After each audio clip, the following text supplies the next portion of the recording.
Hello friends, நாம் இன்றைக்கி பார்க்க போகிற ரெசிபி நிறைய பேருடைய ஃபேவரட்டாக இருக்கக்கூடிய ரெசிபின்னு சொல்லலாம். இது ஆக்சுவலாக வந்து பார்த்திங்கன்னா திருவாதிரை களி.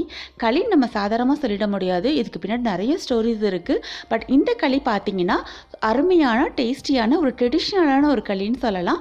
இந்த களி வந்து நாள் கிழமைக்கு மட்டும் கிடையாது, நல்ல ஒரு ஹெல்த்தியான ஒரு ஸ்வீட். இதை வந்து வளர்கிற குழந்தைங்கள்லேருந்து பெரியவங்கலேருந்து எல்லாருமே எடுத்துக்கலாம். இந்த களியை ஸ்நாக் ஐட்டமாகவும் நம்ம சாப்பிட்டுக்கலாம், மார்னிங் டிஃபன் மாதிரியும் இதை சாப்பிட்டுக்கலாம். அவ்வளோ ஒரு டேஸ்டியான எம்மியான ட்ரெடிஷ்னலான இந்த திருவாதிரை களியை எப்படி செய்யலான்னு பார்க்கலாம். வாங்க வீடியோக்குள்ளே போகலாம். திருவாதிரை களிக்கு 1 கப் போல் பச்சரிசி எடுத்திருக்கேன். இந்த 1 கப் பச்சரிசிக்கு 1 கப் வெல்லம் சரியாக இருக்கும். உங்களுக்கு ஸ்வீட்னஸ் கூட வேணும்னா 1.25லேருந்து 1.5 வரைக்கும் எடுத்துக்கலாம். பட் பார்த்தீங்கன்னா 1 கப் ரைஸுக்கு 1 கப் வெல்லம் ப்ராப்பரான ஒரு ஸ்வீட்னஸில் இருக்கும். So 1:1 correct ratio. உங்களுக்கு ஸ்வீட்னஸ்க்கு ஏற்ற மாதிரி நீங்கள் அட்ஜஸ்ட் பண்ணிக்கலாம்.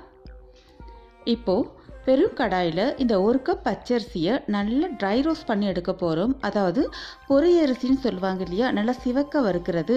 அந்த பதத்துக்கு இந்த அரிசியை நல்லா சிவக்க வறுத்துடணும். ஏன்னா இது வந்து திரும்பி நம்ம தண்ணியிலலாம் கொட்டி வேக வைக்க போகிறது இல்லை.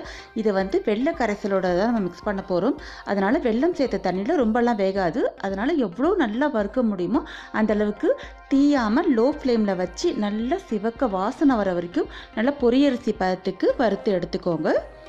அதாவது இந்த மாதிரி நல்லா சிவக்க வறுத்து இதை தனியாக எடுத்து வச்சிடலாம். இது கூட ஒரே 1 டேபிள் ஸ்பூன் அளவுக்கு பாசிப்பருப்பை நல்லா வறுத்து எடுத்துக்க போகிறோம். இந்த பாசிப்பருப்பை நல்லா வாசனை வர வரைக்கும் வறுத்து எடுத்துக்கலாம். நாம் எடுத்த 1 கப் அரிசிக்கு இந்த 1 டேபிள் ஸ்பூன் கணக்கு கரெக்டான ரேஷியோ. ஸோ இந்த பாசிப்பருப்பை நல்லா வாசனை வர வரைக்கும் வறுத்து இதையும் எடுத்துக்கலாம். இப்போது ஒரு கடாயில் 1 கப் அரிசிக்கு 1 கப் அளவு வெல்லம் சொல்லியிருந்தேன் இல்லையா, அதை நல்லா 1.5 கப் போல் தண்ணி விட்டு நல்லா கரைச்சி எடுத்திருக்கேன்.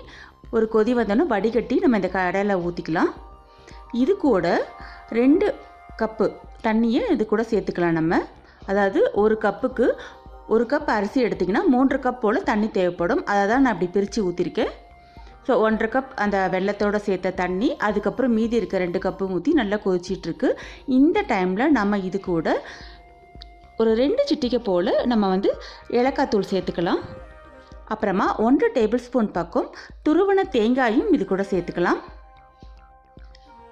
இப்போது இது கூட மிக்சியில் நம்ம அரிசியும் பருப்பையும் வறுத்த அரிசி பருப்பையும் நம்ம வந்து பொடிச்சு வச்சுருக்கோம். அதாவது இந்த பொடி பார்த்திங்கன்னா ஃபைன் ரவா பதத்துக்கு இருக்கணும். நல்ல ரவா பதத்துக்கு பொடியாக நறுக்கி வச்சிருக்கோம். ரொம்ப மாவாக வேண்டாம், அதே சமயம் ரொம்ப பெருசாகவும் வேண்டாம். நல்லா ஃபைன் ரவா பதத்துக்கு நம்ம வந்து பொடிச்சு எடுத்துக்கலாம்.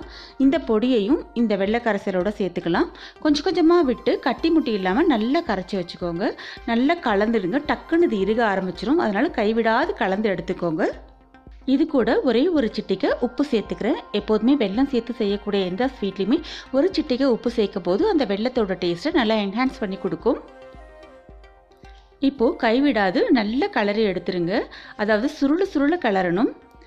நான் யூஸ் பண்ணக்கூடிய இந்த கடாய் பார்த்திங்கன்னா நான்ஸ்டிக் கிடையாது, இது ஒரு ஹார்ட் அனடைஸ்ட் கடாய் தான். பாருங்கள், இதில் நல்லா ஒட்டாமல் சுருள நல்லா வந்திருக்கு பாருங்கள். இந்த பதம் அளவுக்கு நம்ம நல்லா கிளறி எடுத்துக்கணும். இந்த மாதிரி நல்ல பதமாக கிளறி எடுத்துக்கலாம். இப்போது ஒரு கடாயில் 1.5 டீஸ்பூன் பக்கம் நெய் விட்டு வச்சுருக்கேன். இது கூட தேவையான அளவு முந்திரி பருப்பு சேர்த்துக்கலாம். முந்திரி சேர்த்து நல்லா கோல்டன் ப்ரௌன் நல்லா வறுத்துட்டு இந்த வறுத்த முந்திரியும் எடுத்து நம்ம ஏற்கனவே கிளறி வச்சுருக்கோம் இல்லையா திருவாதிரை களி, இந்த களியோடு இதை சேர்த்துக்கலாம்.